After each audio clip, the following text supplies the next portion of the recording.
All right, hello everyone. Welcome to Instagram Photo Critique number 9. And we are live tonight on the show, so we're going to wait a few minutes here just to let some people join. I'm sure, I think a couple of people whose photos I'm critiquing, I think they're going to be on the live chat, so we'll wait just a few minutes to let everyone get in here.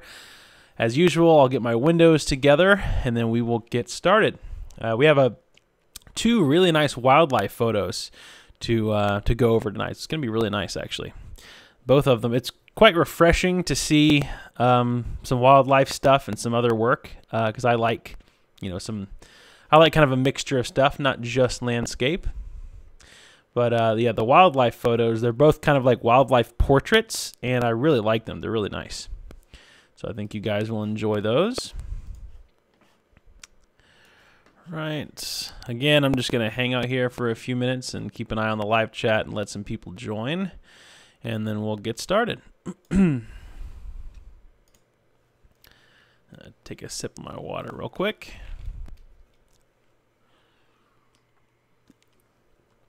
And again, as always, when you guys are joining and tuning in, let me know where you're watching from.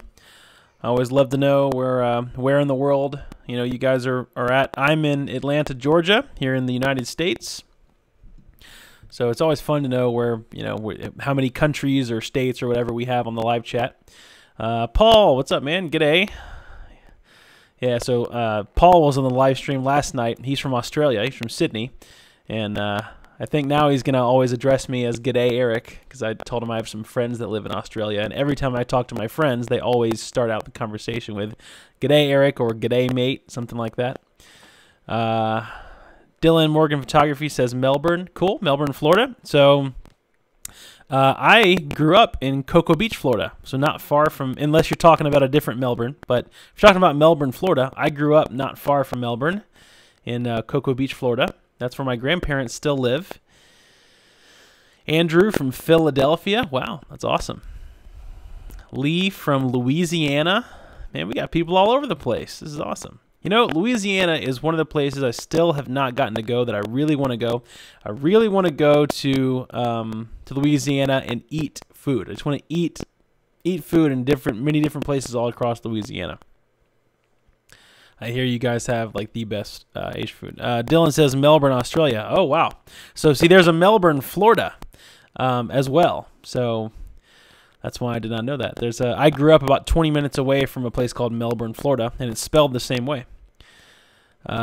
Cool Pics Photography says Louisiana. Cool. So we had a couple people from Louisiana, Philadelphia. So by the way, the reason I like doing this, I like people throwing out where they're from, is because I've had live streams before where people will throw out where they're from, and this happens where two people are from the same place, and I'll see them get to talking in the chat, and then they'll like become best friends. They're like, oh yeah, I actually live like 15 minutes down the road from you, and they become friends, and I get to take the credit for that. So it's always fun. Okay, cool. Well, let's go ahead and get started here on the first photo. Justin's here. Justin says the armpit of California. All right, cool. So we got California, Louisiana, Mike from New Zealand. Oh, Mike, I'm so jealous. So for anyone that knows me personally, New Zealand is my bucket list place. That's the place that I want to go so bad. As you can tell from the name of my YouTube channel, Finding Middle Earth, I'm a huge Lord of the Rings fan. I want to go to New Zealand. I have to go there someday. It's my dream place. It's all I can think about when I think of traveling. I want to go to New Zealand so bad. So Mike, I'm jealous, man. Kevin says Australia. Gary from Oregon, Portland, Oregon. Cool. Man, we got people all over the place. This is great. All right, well, now that we have a nice active live chat, let's go ahead and get started here on the first photo. Let me swap my window over to Photoshop, and we'll get started here. Okay, so this is photo number 1. So let me tell you what I really like about this photo first. I really like the great contrast from these yellow or yellow-orange foliage and grass here, and then the nice kind of gray-blue sky. Now, I think there could be more of a contrast and kind of enhanced contrast between the two. I think you could do that with some post-processing. photo is nicely processed. It's not bad at all. So here's what I would change about it. Immediately, what takes my attention away from everything good about this photo are the power lines. If you can see, there's a whole strip of power lines right here and right here going through the image, right down the center. And then there's an electrical pole right over here. So this pole and these power lines really take my attention away from the beauty of this scene. And if you didn't have those power lines in here, the scene could really be one of those timeless photos. You just really don't know when it was taken. So I really like the foreground. Even though there's not a lot happening, there's not a lot of subject matter, it's nice because there's this old wooden fence that just goes all the way down until this little pool, this little lake here. And then there's another line that goes here, and then more leading lines. There's kind of a zigzag of lines down this mountain that take your eye right into the ocean. So, or at least what looks like the ocean. So I love that. There's a little distraction right here, and there's a little house or something right here. And so really this one, the main critique is just distractions. Really be careful about what you leave in your photo, because the beauty that you're capturing in your photo, you want that same beauty to be conveyed to your audience. You want your audience to feel the same way about this scene that you did. That's why we capture the moment. The whole reason we capture photographs is because the scene gave us a certain kind of fuzzy little feeling, and we want to share that with people. That's basically art in a nutshell. So I think that had the distractions been gone, the power lines here, this would have been a much easier photo to follow as far as the composition goes, because it's set up nice. Like I said, the subject here, whoops, let me change my brush back to red here. Not sure what happened. Go to red, there we go. The little foliage here, and then the fence going down. I mean, and then all these leading lines down the mountain. It's a nice composition. I just think there's some distractions. Now let me show you how easy it would have been to really accentuate that nice contrast between the yellow-green foreground and the blue sky. Because the sky is obviously kind of a gray-blue day. You can tell it's stormy, but it's dramatic. You can tell there's some texture, dramatic clouds. You really want to bring that out. So if we just quickly open up an adjustment layer here, and you just add a curves layer, you can really start to make this a little more contrasty and start to pull those highlights down and bump the shadows a little more. Okay, you can do some crazy stuff with curves. You can really start to accentuate the contrast more between the yellows, greens, and the blues. And then if you even wanted to, you could create some masking tools. Let's see, let's go to brightness and contrast and actually add some contrast. And then we could even take these the curves here, and we could duplicate the curves layer. Okay, we could duplicate it again. And then, without explaining everything, we could merge these into a layer, and we could just brush it over the sky. So basically, if we get rid of one of the curves layers and keep it as a mask, you can hold B on the keyboard, and you can paint with white. Now watch this. You can paint with white and just brush that into the sky. Now you'd obviously want to use a soft brush like this, not like I'm doing. And you can just brush just that dark detail into the sky, so you can really accentuate those nice textured blue-gray clouds and really separate those colors between blue and yellowish orange. So, that was just a quick little example, but there's a lot of tools you can use that will really help separate. Because look, now that we're back to this, it just looks kind of flat and a little too bright again. I think the sky is just begging for some detail and some texture and a little bit more color. So that's kind of my opinion on that one. Overall, great photo, beautifully composed. It just has some distraction, and I think as far as the color and contrast goes, it could have been helped along a little bit more in post-production. So let me check the live chat here again and see what's going on over here. Andrew says, I went to New Zealand last winter and it was amazing. Highly recommend it. Yeah, I'm sure a lot of people recommend it. It's got to be my bucket list place. I can't think of anywhere else in the world I'd rather go than New Zealand. Second on my list would be Iceland. There's at least 5 waterfalls in Iceland that I'm dying to photograph. The biggest waterfall that's drawing me to Iceland is a waterfall called Seljalandsfoss. And if you don't know what it is, look it up. It's just incredible. The view is incredible. The way the light hits it in the wintertime there is incredible. So that's where I want to go. Justin says, could you crop the pole out and get rid of the lines? Yes, you can. Are you asking if I can do that real quick? Or are you asking if that's, because I'm sure that's possible. You can definitely crop it out and clone the lines out for sure.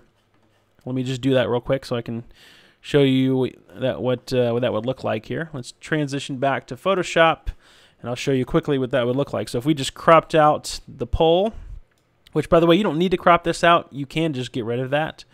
But if we did crop it out and then got a spot healing brush here in Photoshop and just drew a line on the power lines, and it just gets rid of that just like that. Boom. They're pretty much gone. There's a little bit of evidence there that we did some stuff, but nothing bad. So there you go. They're pretty much gone. Now let's undo that, and I'll show you a pretty easy way to get rid of that the pole there. So if we grab a lasso tool in Photoshop and we just draw a shape, just a rough shape around that, and then you right-click inside of it and hit Fill, make sure Content Aware is on, and hit OK. Photoshop will do its own algorithm and just get rid of it on its own, just like that. And then you can touch it up a little bit with the spot healing brush if you want, but it does a pretty darn good job. So, okay, moving on to the next photo here. So this photo is by Mr. Justin Hobgood. Again, all the Instagram links, by the way, for all these photos, this one and this one, all of them will be in the description after this video is posted for replay. So you'll have a direct link to their Instagram, so that way you can click there and follow them. Okay, so here's what I can say the first thing about this photo, all right? And this, by the way, was taken by Justin Hobgood, who's in the live chat right now. So if you guys have any advice for him or anything, or whatever, you can put that in the live chat now. What I'll say is, number one, beautiful capture of the Milky Way. Just beautiful. Lots of detail. The color's nice. I like how you didn't go overboard with the processing and make it like a crazy pink blue. A lot of people do that. It's very nicely processed. The issue with me lies from about here down. Okay, let me make my brush hard again. So what I mean by that is, the first thing I see are the stars, and then almost immediately, all my attention is taken away from the stars, and it's brought down here, and here, and here. And the reason why is because these are very, very extreme hot spots. These are really, really blown out highlights in the scene. And I'm assuming that this was taken on a highway or some kind of road that goes through the mountains, and these are probably car headlights that are passing your camera as you're doing the long exposure. Okay, that's just what I'm assuming. So that is kind of hard to control. However, let me tell you how I shoot these astrophotography scenes most of the time. I'll set up the camera about, I don't know, an hour to an hour and a half before blue hour hits, and I'll shoot all the way through blue hour. So all these mountains and stuff in the back, and maybe there was a nice foreground in here, I'll shoot this about an hour to an hour and a half from blue hour, and I'll shoot all the way through it. That way I get light levels from golden hour, I get light levels from blue hour, and then I get light levels from right before blue hour turns into a black night sky. And the reason I do that is so that I have tons of light to play with when I'm blending my stars into the scene. So I can tell this is probably one photograph, is what I'm assuming.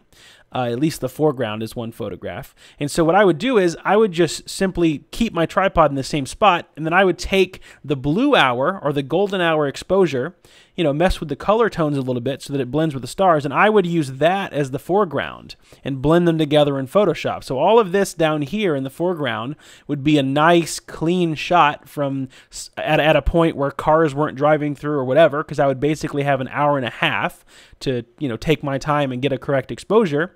And then that way it's super easy and stress-free once the sun goes down, because then I know after the sun goes down, I've already gotten my foreground in the bag, and all I have to worry about is the shot from here up. And that's it. So all I'm focusing on is the stars. I don't have to worry about the foreground. I don't have to worry about car headlights. I've already got that in the bag. So I hope that makes sense. Other than that, composition, I can already tell, is very nice. I like how there's mountains, right here. Beautiful.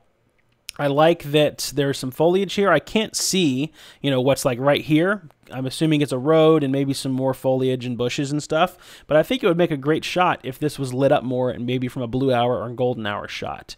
As far as technical like post-production stuff, the only thing I see is that which this happens, by the way, with long exposures. If you zoom in, there's about 10 million of these little hot pixels from the sensor, and that just happens from long exposures. So there's some here and here and here and here, and I could literally circle them all day long. They're red, green, and blue. Why are they red, green, and blue? Well, we have the RGB color space from a sensor. RGB, red, green, blue. So these are all the little hot pixels from the sensor. So what happens is when you leave the sensor, open that long, this just happens. So I'm assuming this was a 20-second, 30-second exposure. These things really tend to creep up in the shadows, but they also creep up, up here as well. You can see all these little green and pink and all these little hot pixels up here. So just be careful with that. The only way to really get rid of them is to clone them out, and I know that sounds horrible, but you can also get rid of them a little. I've found that specifically with the Fuji X-T2, there's a lot less of them if you turn on long exposure noise reduction in the camera. Now, when you take the photo, it will take a lot longer to process the shot after you take it, but it will help with those hot pixels. I think all of us that do long exposures can agree that the hot pixels are extremely annoying, and they do take a lot of time to get rid of in Photoshop. But once you get rid of them, it is worth it, because if you print it or do anything like that, it just looks terrible, basically. So let me pull up the live chat here. Let's see what's going on. Let me back up, make sure I got everything. Andrew says, how does one submit a photo for these critiques? Great question. If you want to submit a photo for the critique and you have an Instagram account, all you have to do is just use my hashtag, FMEcritique, should be on screen right now. And if you hashtag your photo with that hashtag, then that will basically put your photo into a pool of photos that I can see every single week, and I just sort through them and pick ones that I think need to be critiqued. So you don't have to fill out a contact form or upload it anywhere. You just post a photo on Instagram like you normally would, and then use that hashtag FMEcritique, and I'll be able to see it from there. So it should be super, super easy. Let's see. Justin says, it's all one, and yes, headlights. Yeah, so it is one exposure, and those are headlights. That's what I figured. Andrew says, great photo, Justin. Yes, it is, definitely. Let's see. Justin says, okay, I need to learn how to blend. Yes. So if you're shooting landscape photography, any kind of blending is essential, especially with astrophotography, because at nighttime is not the best time to shoot your foreground and your midground subjects. Those need to be shot, like I said, hour and a half prior to blue hour. You should just set up your tripod and a cable release and just keep firing. Maybe fire one shot every 10 minutes or something. It's typically what I do. Or else if I see the light change and it's really really attractive on the mountains or something, then I'll just keep shooting. And that way I have at least, I don't know, 50 or 60 photos to play with back in post-production that I can match up to the stars. That way the color tones work a little better. You can always lower the exposure, bias everything towards the blues on the white balance, and everything will match up great. But those are how you get those nicely exposed astrophotography shots. So many people think that it's like a 5-hour long exposure so that you can get light into the foreground, but it's really just shooting before it gets dark, and then you blend those two together. Sometimes you're blending 30 or 40 different shots together if you're doing like star trails or something. Let's see here. Charles says, boost the shadows, see what's there. I could try that. We'll try that in just a second. Cool Pics Photography says, same on the D810, long exposure NR. Yes, yeah, pretty much any camera, most current cameras should have the long exposure NR, which is noise reduction. And like I said, that will help a lot with the hot pixels. But it won't get rid of all of them, but it will. Don't be alarmed when you do like a 30-second exposure. It'll probably take another 30 seconds where the screen will say processing, and it's just doing an in-camera process to get rid of the noise for you. Let's see. Justin says, only been shooting for 3 weeks. Got to learn a lot. I'll tell you what, Justin, that's really darn impressive for shooting for only 3 weeks. Very impressive, because that Milky Way is beautifully captured. So don't feel bad about any of this. This is literally for 3 weeks in. That's actually extremely impressive. Okay, let's take Charles' advice here, and let's just see if we can bump the shadows and see what's in there here. Let's see. go over to our Photoshop window. All right, let me boost these shadows just to see if anything is there, because why not? Crank those up. Ah, look at that. Well, there is something there. Let's just raise that exposure all the way here. All right, let's zoom in there. Oh, wait, you guys probably can't see this because I'm on camera raw. So let me do this in a different way because I have it on my Photoshop screen. Let me do this in curves. See if we can boost the shadows that way. Whoops. There we go. Hopefully you guys can see that one. So there you go. That actually, yeah, so see, that would have been fantastic. We have, it looks like we have a little road that breaks up into two roads.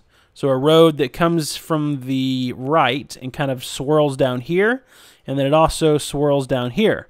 So basically two big leading lines, and then a really nice mountain face right here. So yeah, that would have been fantastic. I think that that had that been taken at golden hour or blue hour, that you could have, you know, really nicely blended this in with the sky, and it would have been fantastic. So there you go.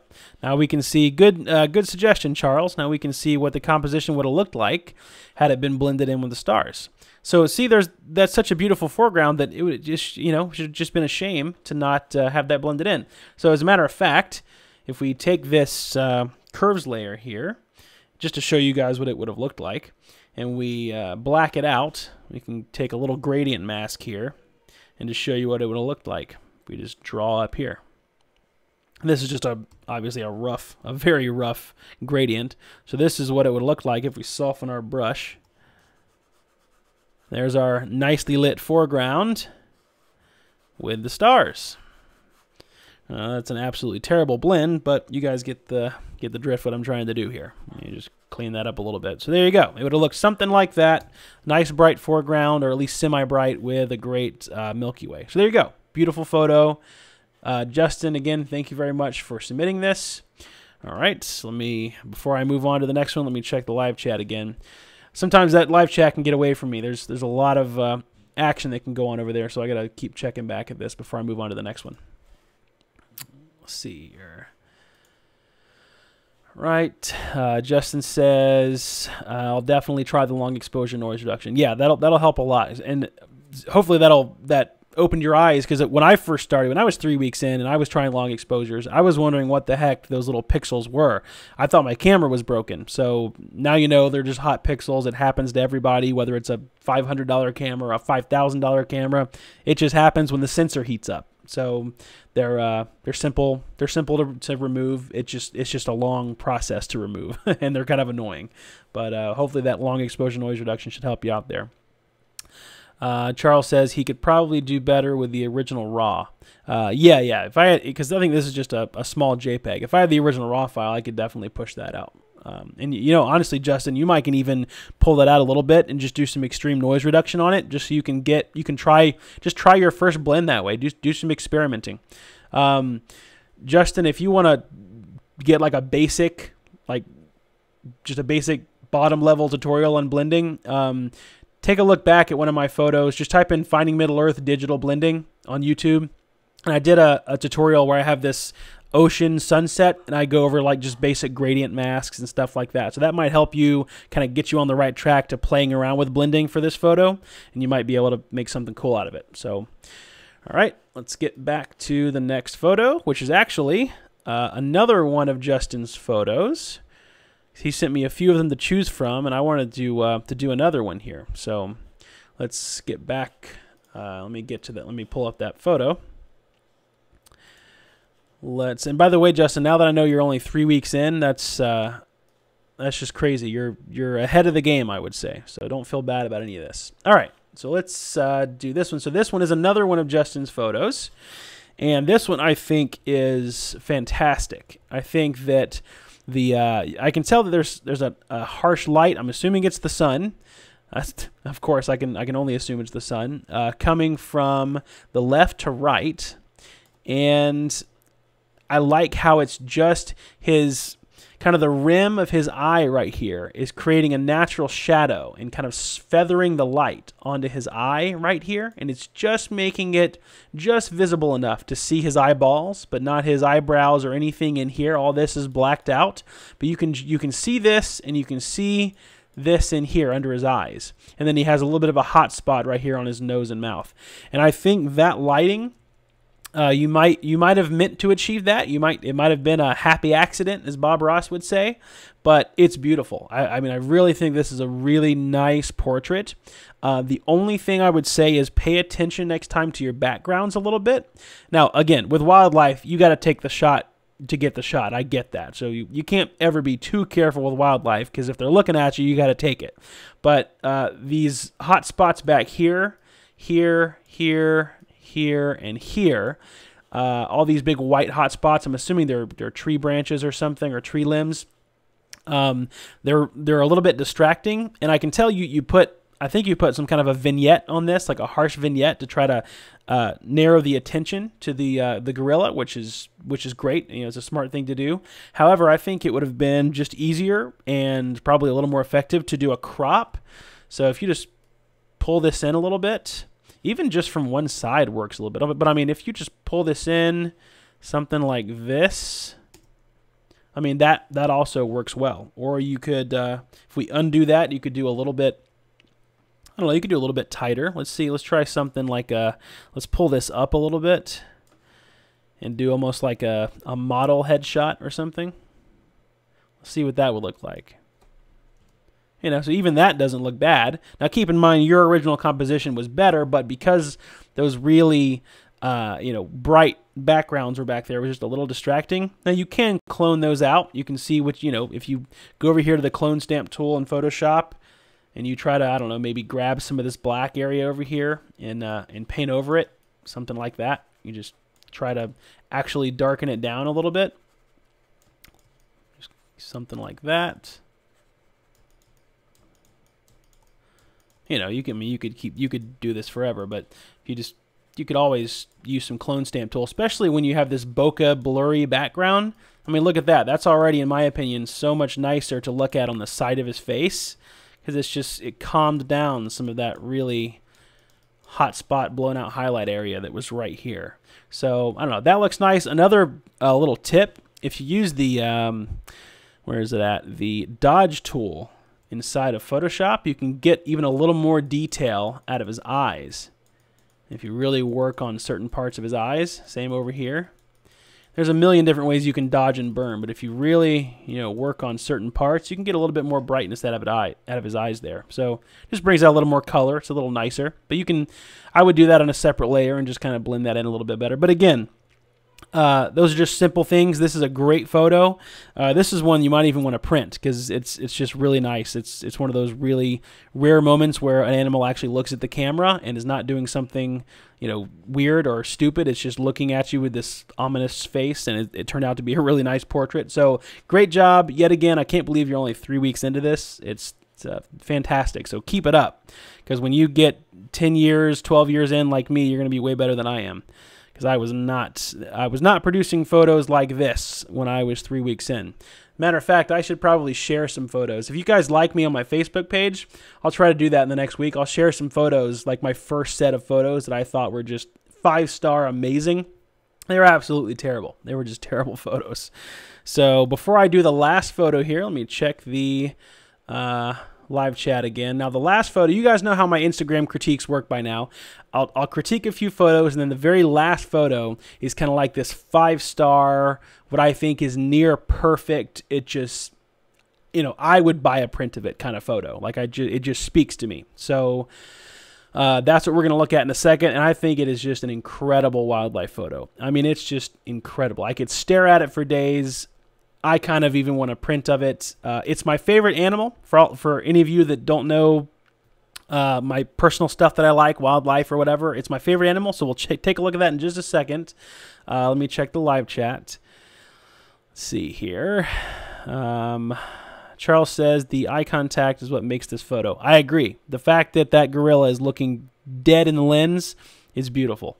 Justin says, thanks, Charles. Yeah, so again, Justin, fantastic job. Thank you for sending the photos in for critique. The fact that you're 3 weeks in and you're already willing to let people critique your work is awesome, because so many people come in as these know-it-alls that just think that everything they produce is fine art gold and that they just can't be touched. So thank you for, always be willing to accept feedback. I'm the same way. So always keep learning. Never ever think that you've reached this point to where you don't need to learn anymore. We all need to keep learning. There's always going to be new stuff, new camera technology, new images and new scenes that present new challenges and new opportunities. So I encourage everyone that's watching right now to always be willing to let somebody critique your photos, even if you think they're not as good of a photographer as you are, because they still view art very differently than you do. Everyone views art very differently, and it's always good to have another person's input, because it might be something that you didn't even think about. You'd be like, well,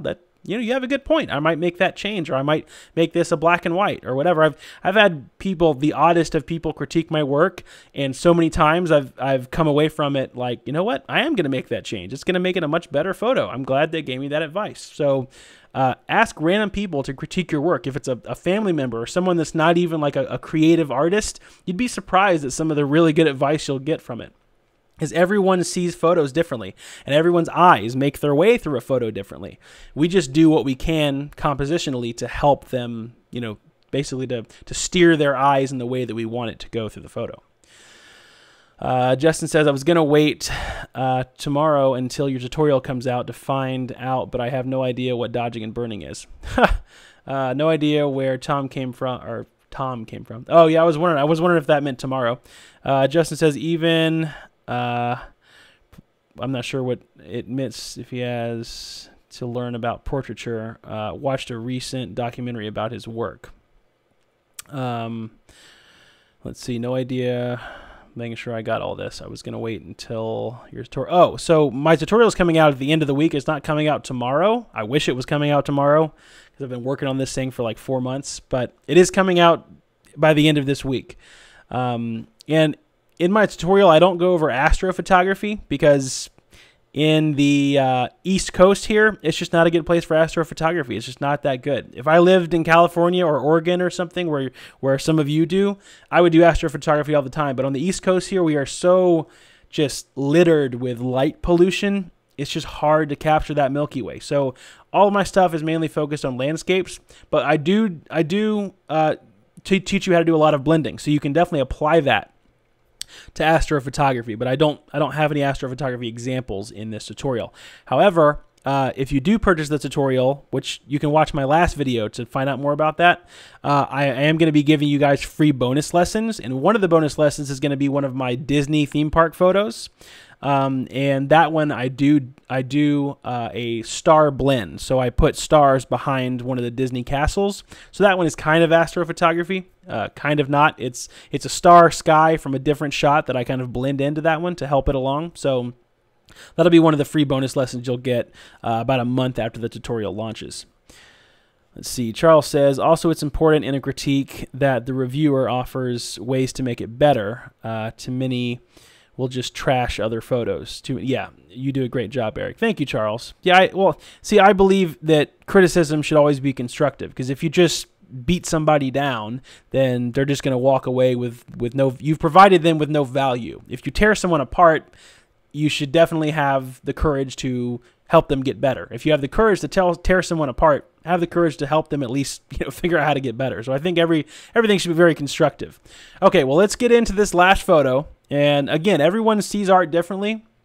I think this photo is just bang on perfect. I don't know if I would change anything about it. It's just fantastic. So without further ado, let's take a look at this last photo, which I'm kind of featuring as this week's Instagram Weekly Critique 5-star photo. And here it is. So this is by, you can see the big copyright right here. This is by Chad Sifford, and if you guys know him, he's on almost every one of my live chats. I'm actually surprised he's not on right now. But this is, I don't know what to say about it. I don't know how he took this. I don't know if he owns a photography studio and he paid someone to bring in like a trained tiger, into the studio, or if he went to a zoo and took this and used some kind of, my assumption here is that he used artificial light somewhere, flash photography, some kind of studio light at some point, and then he probably cut out the tiger from the background, or at least he had a dark background and then he manually painted all this with a black brush. That's my assumption.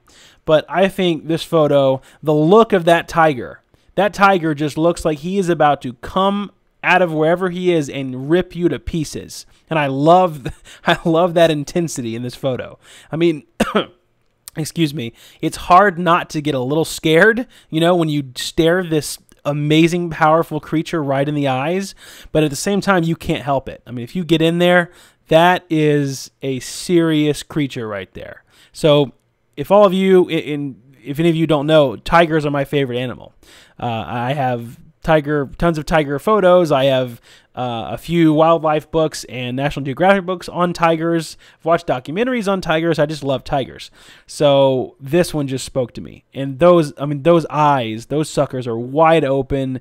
He is obviously stimulated about something, and he's ready to go. He's got his tongue out. I think he's ready to eat. So I wouldn't change one thing about it. I would not change one thing about this photo. It is just absolutely fantastic. The only thing I might change is that I would not make it a digital photo. I would make it a print, and I would hang it on my wall. That's about it. I don't know. It's great. Man. The more I stare at it, the more I just get kind of mesmerized. Those eyes are just crazy. What a powerful creature to be so close to a photographer. Unless he used, it looks like with the bokeh here, because this rock is out of focus and this one's kind of out of focus, he might have used a long telephoto, like a 200 millimeter 2.8 or something. So he could be standing farther away. But I would like to know, Chad, if you're watching this at some point, how did you take this? Was this at a zoo or something and you painted black around the tiger, or did you have someone bring their tiger to your studio? I'm curious as to how this was captured, because it is phenomenal. I love it. Absolutely. I mean, let's just be honest. This could be the cover for a National Geographic special on tigers. I mean, it just could. It's that look. In my opinion, the whole photo, the entire photo is right here. It's mesmerizing. It's unbelievable. I know. So well done, Chad. Well done, everyone that submitted their photos. I really appreciate it. Yet again, it speaks a lot to who you are as a photographer that you're willing to let people critique your work. But that photo is just it's better than I could ever produce of a tiger. It's fantastic. So. And by the way, if you follow Chad's Instagram, he does a lot of composite. I don't know if it's green screen stuff, but he does a lot of composite stuff. At least from what I can see, he does a lot of portraits and puts really cool backgrounds. So check his Instagram out. It's actually very interesting. He's got a lot of stuff on his Instagram that's very cool to look at. Let's see. Enrique says, can you recommend a free program to blend 3 or more bracketed shots, underexposed, overexposed, and normal? I don't off the top of my head, I don't know of a free program. I'm sure there is one. There's got to be one that just blends them for you. But I wouldn't recommend it. I mean, if it's a free one, I wouldn't recommend using, some program that doesn't have special tools for that, because you're probably not going to get great results. However, I don't really know one off the top of my head. Justin says, absolutely love Chad's work. Okay, cool. I'm assuming you follow him on Instagram. That's from the San Diego Zoo, and he vignetted it and painted it. Okay. So I'm guessing Justin found that out from Instagram, I'm assuming. So I guess I didn't read the description when I took his photo and put it on here. I guess I should do that more often. So he put a vignette around it and then painted the rest. Okay, so I was kind of right. I knew that he probably painted the sides black because it was just a perfect jet black. But man, that was a good decision, because that orange of the orange fur of the tiger really just pops off of that the black background. If it was white or gray, it wouldn't have that same effect. The fact that there's no distractions, it's just black and it's just you and those tiger's eyes, just freaky, and it's awesome. So well done, Chad. See here, shot with a Fujifilm 100 to 400. Wow. Okay, so it was a long telephoto. I wonder what is his what millimeter I wonder if he was shooting at 400 millimeters.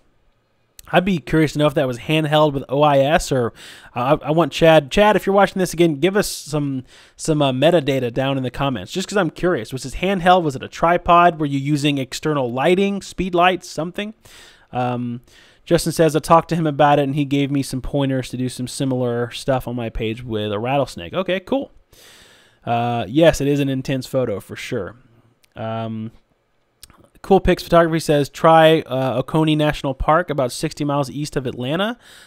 Dark are for astro. Oh, okay, cool. I know where the park is. I've just never, I've never shot astro work there. But I've never. Again, I've heard of the park. I know where it is. I've just never been there. So if it's super dark, then I'll do some astro stuff there. But here on the East Coast, it's just tough. Everywhere you go, there's so much light pollution. I was going to go to a place in North Carolina, a place called Klingman's Dome. You should look it up. It's pretty cool. But when this solar eclipse is happening, every hotel, every bed and breakfast, everything is booked anywhere around mountains, anywhere around darker areas, because everyone from everywhere is coming to certain parts of the country, and I'm in the path of totality. So a lot of people are coming to my town, and they're just going to ruin all of my beautiful landscapes for me. So I don't know where I'm going to shoot the solar eclipse yet. I just don't know. We'll see. But you can bet I'm going to be shooting it. Just don't know where yet. We'll have to see. I might just shoot it at the lake close to my house. We'll see. Okay, well, I'm gonna wrap this up. I think that covers everything. Again, I want to thank everyone that submitted the photos, everyone that submits it every week. Again, it takes a brave and very matured photographer to be able to do that. So, again, if you guys want to get your photos critiqued, all you have to do is use the hashtag FMEcritique on Instagram when you post a photo. And from there, that will put it into a pool of photos so that I can sort through them every week, and I just pick ones that I think either speak to me or ones that I think need to be critiqued, if I can provide some value there. So if I haven't critiqued your photo yet, it doesn't mean I don't like your work or anything. I just kind of sort through the photos and pick the ones that I think could really use some good advice and some good feedback. So thank you guys for watching the critique. Thank you guys always for watching and supporting the channel. I'll release more info this week as it gets later in the week on when specifically the landscape photography processing and blending tutorial is going to be released. I'm super excited about that, to finally have it out. It's been a long time coming with this thing. I've been promising it for a long time, so it's going to be nice to finally deliver. As always, thank you guys so much for watching, and I'll see you guys in the next one.